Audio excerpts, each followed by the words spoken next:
काफी अकबर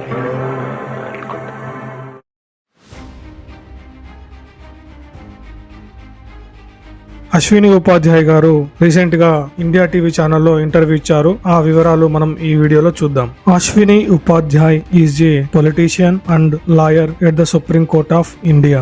అశ్విని ఉపాధ్యాయ్ ఎవరు? ప్రజా ప్రయోజన వ్యాజ్యాలు, అనేక రకాల సమస్యలపై క్రమం తప్పకుండా పిల్ లను దాఖలు చేయడంలో ప్రసిద్ధి చెందారు. ఆయన పిల్ మ్యాన్ ఆఫ్ ద ఇండియా అని పిలువబడ్డాడు మరియు 5 సంవత్సరాల వ్యవధిలో 50 పిల్లను దాఖలు చేయడంలో ప్రత్యేక గుర్తింపు పొందారు. పిల్ అనే శబ్దానికి full form public interest litigation అని అర్థం. మన దేశంలో హిందువులు మెజారిటీగా ఉన్నారు కాబట్టి కాన్స్టిట్యూషన్ నడుస్తుంది. మన దేశంలో డెమోక్రసీ నడుస్తుంది అంటే దానికి కారణం హిందువులు మెజారిటీగా ఉన్నారు. మన దేశంలో మిలిటరీ విద్రోహం చేయదు, దానికి కారణం హిందువులు మెజారిటీగా ఉన్నారు.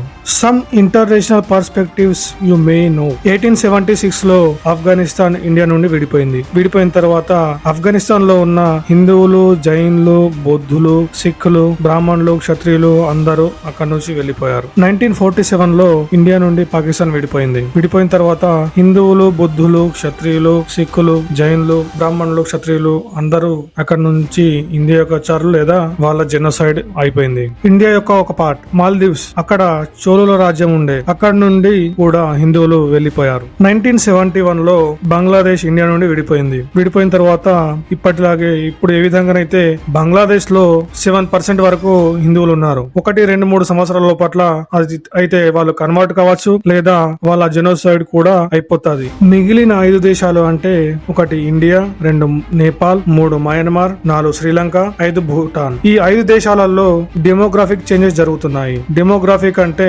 పాపులేషన్ అని అర్థం. ఇండియా గురించి చెప్పాలంటే ఇండియాలో 28 స్టేట్స్ ఉన్నాయి. అందులో 8 కేంద్ర శాసిత ప్రాంతాలు, మొత్తం 36. 36లో 9 స్టేట్స్ నుంచి హిందువులు తగ్గిపోయారు, అంటే వారి సంఖ్య కూడా తగ్గిపోయింది, గణనీయంగా తగ్గిపోయింది. ఇండియాలో మొత్తం 800 డిస్టిక్లు ఉన్నాయి. అందులో 200 డిస్టిక్లో హిందువులు 25% గా గణనీయంగా పడిపోయారు. ఇండియాలో మొత్తం 6000 మండలాలు ఉన్నాయి. అందులో 1500 మండలాలలో డెమోగ్రాఫిక్ చేంజెస్ అయ్యింది. అందులో 25% హిందువుల యొక్క పాపులేషన్ గణనీయంగా పడిపోయింది. ఇండియా బార్డర్ లో 300 మండలాలు ఉన్నాయి. ఆ 300 మండలాల్లో డెమోగ్రాఫిక్ చేంజ్ ద్వారా టోటల్ హిందువుల యొక్క పర్సంటేజ్ అంటే పాపులేషన్ గణనీయంగా పడిపోయింది అని అశ్విని ఉపాధ్యాయ్ గారు హెచ్చరించారు. కావాలంటే ఐబీని గాని ఇంటెలిజెన్స్ బ్యూరోను కానీ చెక్ చేసుకోవచ్చు అని చెప్పేసి వాళ్ళు చెప్పారు. 2017లో అశ్విని ఉపాధ్యాయ్ గారు ఇండియాలో 5 కోట్ల ఇల్లీగల్ మైగ్రెంట్స్ వచ్చారని ఒక పిల్ ఇచ్చారు.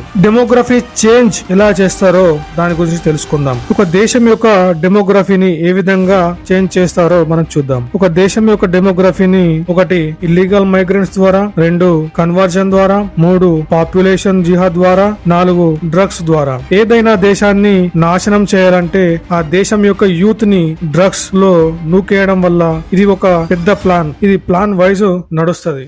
అశ్లీలత, ఇన్స్టాగ్రామ్, సోషల్ మీడియాలో కాముకత మనిషిలో నిర్మాణం చేయడం వల్ల వాడికి దేశం కానీ ధర్మం కానీ దేనితో వాడికి సంబంధం ఉండదు. దేశంకి ఎలాంటి ప్రాబ్లం ఉంది, దేశంలో ఏం నడుస్తుంది అనేది వాడికి ఏది అవసరం లేదు. ఎప్పుడైతే యూత్ గంజాయి, డ్రగ్స్, అశ్లీలత, పోర్నోగ్రఫీలో మునిగిపోతారో అప్పుడు వాళ్లకు ఏమి అవసరం లేదు. దేశంలో పరిస్థితి ఎలా ఉంది, ఎంతమంది ఉన్నారు, హిందువులు ఉన్నారా, చనిపోయారా, దేశంలో ఏం నడుస్తుంది అనేది వాడికి అవసరం లేదు. ఈ విధంగా ఒక దేశాన్ని నాశనం చేయడానికి, ఒక దేశం యొక్క డెమోగ్రఫీని చేంజ్ చేయడానికి ఇలాంటి ట్రిక్స్ వాడతారు. పాకిస్తాన్ యొక్క జమాతే ఇస్లాం కావచ్చు, బంగ్లాదేశ్ యొక్క జమాతే ఇస్లాం కావచ్చు, ఇండియా యొక్క పిఎఫ్ఐ, ఇవన్నీ ఒకే విధంగా కనెక్టివ్లీ పనిచేస్తూనే ఉన్నాయి. హిందుస్థాన్ సే హిందూ का గజ్వాయే హింద్ అంటే కేవలం హిందువులే కాదు, జైనులు, బౌద్ధులు, సిక్కులు అందరినీ. మనమేమనుకుంటామంటే నేను జైన్, నేను బౌద్ధుని, నేను సిక్కుని, నేను హిందూని అని కాదు. హిందుస్థాన్ సే గజ్వాయే హింద్ అంటే